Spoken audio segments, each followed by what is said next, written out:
ពេចកណៃហៅឡៃអង្គុយមកកូនចាំពេចហៅឡៃអង្គុយអញណាវីវីវីអង្គុយឡៃអត់ទេទីឆ្លើយសំណួរត្រូវថ្ងៃនេះគាត់មិនបានយកបានមហូបមកឆៃទេដោយសារថ្ងៃម្សិលមិនគាត់រ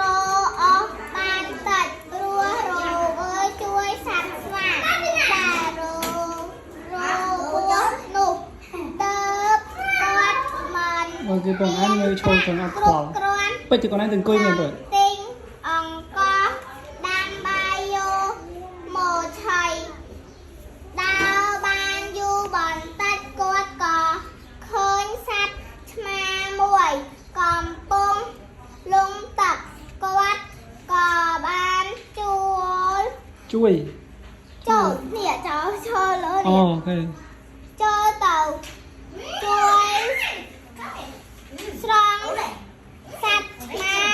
នោះឲ្យរួចផុតយកអន្តរមួយបងយកអន្តររសៀលបន្តិចគាត់ហេវហត់យ៉ាងខ្លាំងគាត់ខំប្រឹង